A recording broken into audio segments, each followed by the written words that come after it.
मिनश्शैतानिर्रजीम बिस्मिल्लाहिर्रहमानिर्रहीम। अस्सलाम वालेकुम। I welcome you in online lecture of Yeshfa Postgraduate College, Muridwala. Dear students, I am Muhammad Arslan Malik. Today we are going to discuss a very important topic in literature, post-colonialism.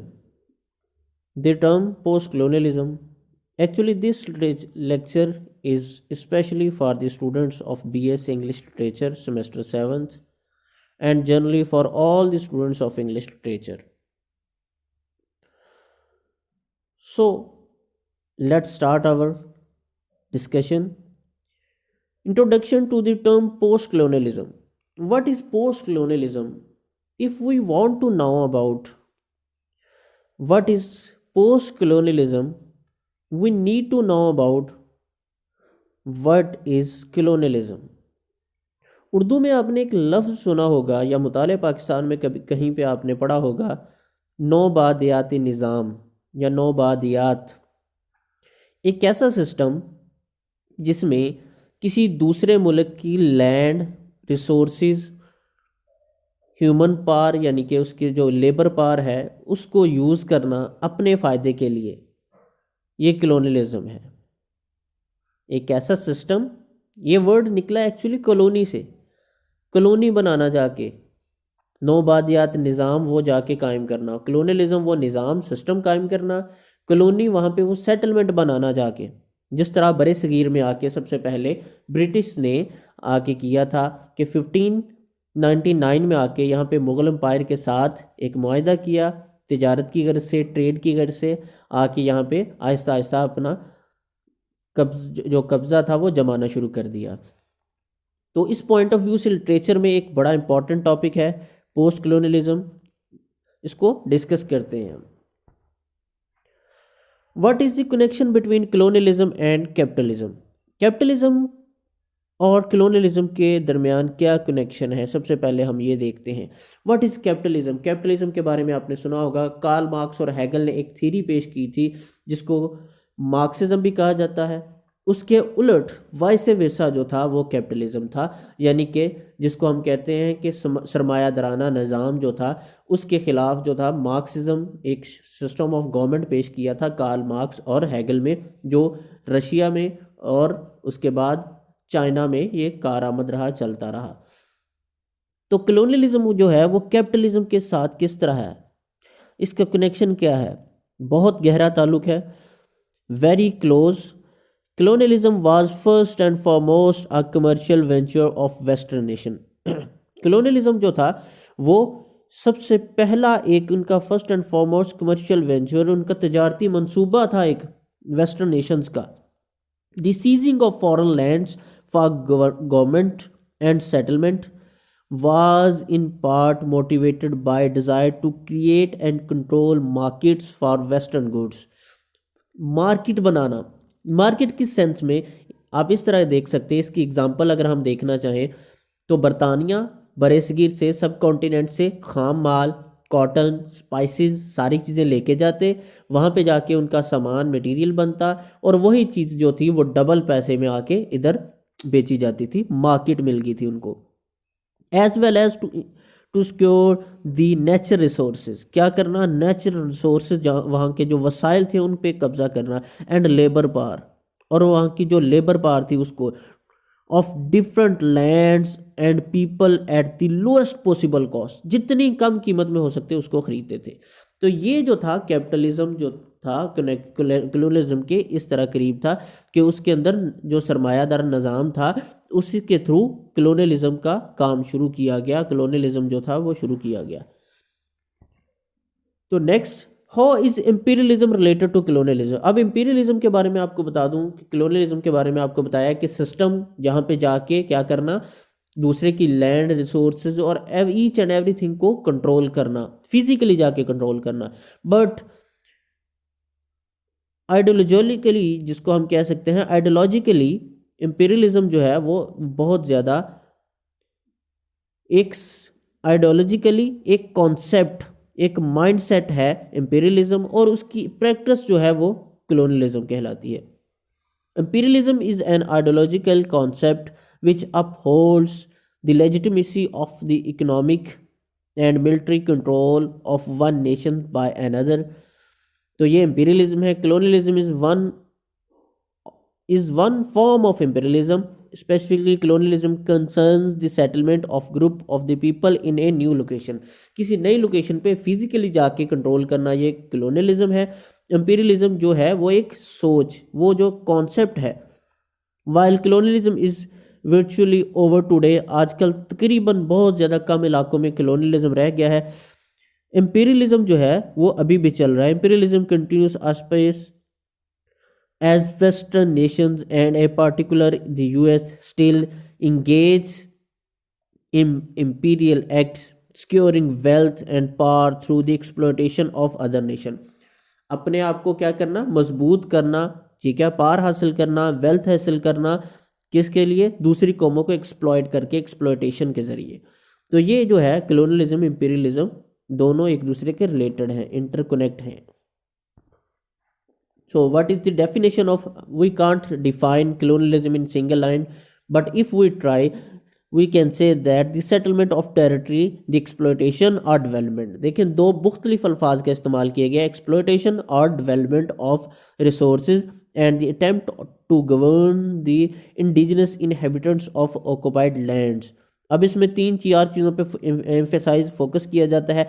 emphasizes on settlement of the land, economic relationship in the heart of colonialism, unequal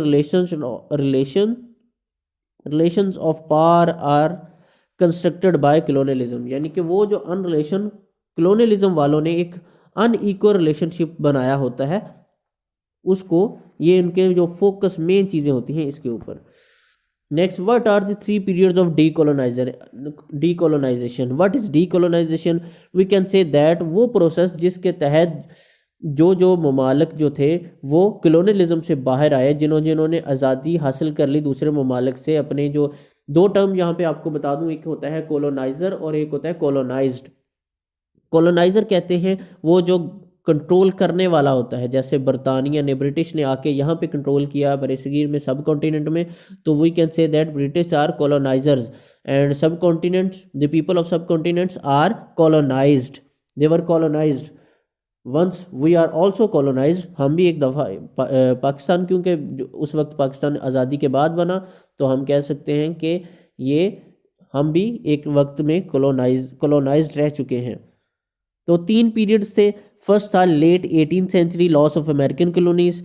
second जो था late 19th century and early 20th century. ये process था जब दूसरा phase आया decolonisation का। इसमें क्या हुआ जी, Canada, Australia, New Zealand, South Africa, ठीक है, ये सारे के सारी जो थी इन्होंने आज़ादी हासिल की।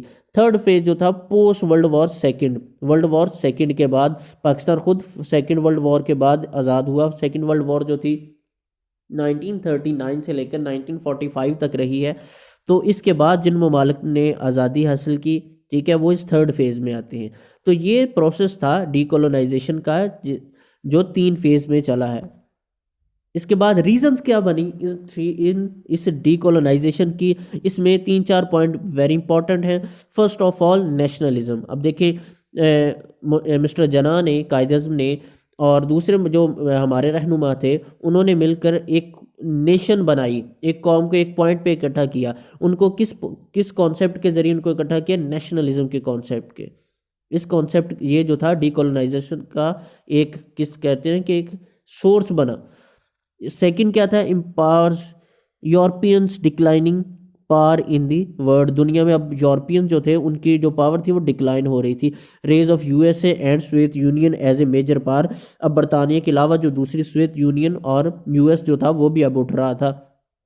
एक्सपेंस ऑफ मेंटेनिंग एम्पायर, अब उनको जो था ज़्यादा मसाइल पैदा हो रहे थे पूरी एम्पायर को कंट्रोल करने में। तो ये जो रीजंस बनी डीकोलोनाइजेशन की।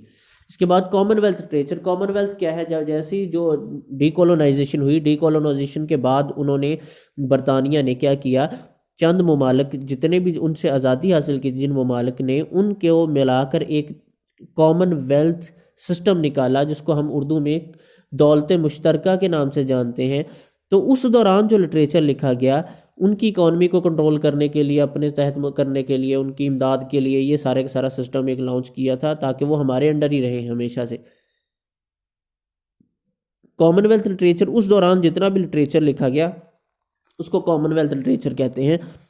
डेफिनेशन इसकी देखते हैं जी। Literature in English emerging from colonised country excepting क्या था जी, यूएस एंड आयरलैंड। इसमें यूएसए और आयरलैंड के अलावा जितने भी ममालिक थे वो सारे के सारे इसमें शामिल थे। ये क्यों शामिल नहीं थे, ये एक अलग से पूरा टॉपिक है। ये अमेरिकन हिस्ट्री में इसका एक पूरा का पूरा एक हमें हिस्सा नज़र आता है। Shift from imperial to colonial, अब देखिए इम्पीरियल से कॉलोनियल और टू दी कॉमनवेल्थ। अब उसी इम्पीरियल और कॉलोनियल को उन्होंने किस में शिफ्ट कर दिया, कॉमनवेल्थ में शामिल में मुंतकिल कर दिया। As nation developed their independence, however one of the primary assumptions of the scholars of the commonwealth literature was that the writers brought new insights of western readers। अब नई नई चीज़ें जो थी वो उन्होंने, जो कॉमनवेल्थ लिटरेचर लिखने वाले थे उन्होंने लिखा, लिटरेचर लिखा, और वो जो कॉलोनाइजर्स थे, ये वंस कॉलोनाइजर्स थे, उनके जो रीडर्स थे उन्होंने उनको ज़्यादा फोकस किया, पढ़ना शुरू कर दिया। The focus is on the west on English speakers, वो ज़्यादातर क्योंकि वो फोकस इस चीज़ पे करते थे। नेक्स्ट, इश्यूज़ क्या क्या उठाए, ये आपको जो कॉमनवेल्थ लिटरेचर के ज़्यादा मेन पॉइंट थे, जो इश्यूज़ उठाए गए, जो कॉलोनाइज्ड राइटर्स ने उठाए कॉलोनाइजर्स रीडर्स के लिए, वो क्या थे। Nationalism, creation of a nation, ठीक है, Commonwealth, connection between Commonwealth Nations, similarities of their experiences, यानी कि इंडिया जो हिंदू थे उनका एक्सपीरियंस कॉलोनियलिज्म का और था, जो मुसलमान थे उनका और था। तो डिफरेंट नेशंस के डिफरेंट एक्सपीरियंस थे, उन सबको जो था उजागर करना, इस चीज़ पे फोकस किया गया। Cultural differences between Commonwealth nations and between those nations and the West, relationship of English literature classics के साथ इनका ताल्लुक जो था वो बनाया गया। Universal condition of humankind, सबकी ह्यूमन काइंड के ऊपर बात की गई। Historical, cultural, geographical, sense of time and place, इन चीज़ों को इशू ज़्यादा उठाया गया कॉमनवेल्थ लिटरेचर में। इसके बाद कौन कौन से जो मेन जिन्होंने पोस्ट कॉलोनियलिज्म के अंदर बहुत ज़्यादा काम किया, उसमें फ्रेंच फैनन, ठीक है, साइकोलॉजिस्ट था। Writings about the effects of colonialism by the French of Algerians, क्योंकि एल्गेरियंस था, इसने वहीं से तालीम, फ्रांस से तालीम हासिल की, और ये उस वक्त कॉलोनाइज था, इनकी जो नेशन थी कॉलोनाइज थी फ्रेंच के रूल में। तो इसने उनके खिलाफ, इसने एक माइंड के, इंसान के साइकी के ऊपर बात की कि कॉलोनियलिज्म को उसके माइंड के ऊपर क्या असरात होते हैं। Colonized encouraged to see themselves as the object rather than as a subject. As at the mercy of the colonizers as inferior, not fully human, their identity is created by the other। उनकी जो identity थी उन्होंने खुद create नहीं की थी, दूसरे others ने क्रिएट की थी, दूसरों ने। Not by themselves। To decolonize means not to just get rid of colonial rules। बहुत इंपॉर्टेंट टॉपिक लाइन है। To decolonize means not just to get rid of colonial rule but to destroy the internalized vision of self। जो internalised है उसको निकालना है, just सिर्फ ये नहीं करना कि कॉलोनियलिज्म से बाहर आ गए तो हम आज़ाद हैं। एडवर्ड सईद एक बहुत बड़ा नाम, Palestinian writer, father of orientalism पे इसने बहुत ज़्यादा, इसने इसके अंदर दो चीज़ों के बारे में बात की, ऑक्सीडेंट और ओरिएंट। ओरिएंट्स कहा गया है उसने वो लोग जो कॉलोनाइज्ड थे, और ऑक्सीडेंटल उसने कहा है वो जो वेस्ट था उसको कहा है, उसके बारे में सारी बात की गई है इसके अंदर। ओरिएंटलिज्म एक अलग से टॉपिक है, इंशाल्लाह इसके ऊपर पूरी वीडियो हम एक अलग से बनाएंगे। अब थीरीज देखें, नॉवेल्स के ऊपर जो रीराइट किए गया चीज़ों को, वही नॉवेल्स जो पोस्ट कलोनियलिज्म के कॉन्सेप्ट से पहले के लिखे गए थे, उनमें अब कलोनियलिज्म का फ़र्क कितना नज़र आना शुरू हो गया। अब देखिए Heart of Darkness by Joseph Conrad देखें, तो अगर हम इसको गौर से पढ़ें तो हमें कलोनियलिज्म के बहुत सारे पॉइंट्स इसके अंदर मिलते हैं। इसके बाद Mansfield Park by Jane Austen, इसके अंदर भी एक बहुत वसी काम हमें कलोनियलिज्म का मिलता है। इसके बाद जेनियर बाय ब्रॉन्टी सिस्टर्स, तो चार्लोट ब्रॉन्टी ये उनकी एक सिस्टर थी जिसने ये नावल लिखा, ये इसके अंदर हमें बहुत ज़्यादा पॉइंट्स मिलते हैं कलोनियलिज्म के। Empire Writes Back, it means कि जो हमारे रूलर्स थे वंस, कॉलोनाइजर्स थे, उनको उनकी ज़ुबान में जवाब दिया जाए। जब मसलन फॉर एग्जांपल कि वो इंग्लिश बोलने वाले थे, तो वो पढ़ेंगे भी तो इंग्लिश को ही ना, तो उन्होंने कहा कि इनकी ज़ुबान सीखी जाए, इनके कल्चर को पढ़ा जाए और इनको इन्हीं की ज़ुबान में जवाब दिया है। द एम्पायर राइट्स बैक, ये एक बहुत बड़ा कॉन्सेप्ट है। इसके बाद अगर हम लास्ट पे डेफिनेशन देखें पोस्ट कलोनियलिज्म की, post colonialism is a specifically postmodern intellectual discourse that consists of reactions to and analysis of cultural legacy of colonialism and imperialism. Postcolonialism is defined in anthropology as the relations between European nations and areas they colonized and once ruled. Postcolonialism comprises a set of theories found amongst history, anthropology, philosophy, linguistics, film, political science, architecture, human geography, sociology, Marx theory, feminism, religious and theological studies and literature. तो ये था post colonialism के एक उनका system जो था, यानी कि उसके बाद जो कलोनियलिज्म के बाद का जो दौर था वो सारे का सारा पोस्ट कलोनियलिज्म इसको कहा जाता है। Post colonialism definition and danger. Post colonialism does not stop with political independence, so how can we ever think about the concept of post in term of colonialism? Native Americans, Native Africans, African Americans, South Americans, Palestinians, Aboriginals and Australians, internal colonialism still exists after colonialist takeoff. Post does not necessary means after. अब यहाँ पे देखें, इसमें बड़ी अहम बात की गई है, कहा गया है कि पोस्ट कलोनियलिज्म जो है वो जस्ट कलोनियलिज्म में, तो कलोनियलिज्म से हम बाहर आके इंपीरियलिज्म में आ गए हैं, तो हम ये नहीं ले सकते कि पोस्ट का मतलब यहाँ पे आफ्टर है, क्योंकि हम अभी भी कलोनियलिज्म की एक सिस्टम जो है, एक काइंड जो है वो जिसको हम इंपीरियलिज्म कह रहे हैं उसमें हम रह रहे हैं। तो ये था हमारा आज का एक जनरल सा पॉइंट, जिसको हम ये तो नहीं कह सकते कि हमने पोस्ट कलोनियलिज्म को कंप्लीट पढ़ा है। हम कह सकते हैं कि हमने एक पोस्ट कलोनियलिज्म टर्म की तरफ जाने वाले जो एक वे था उसको क्लियर किया है।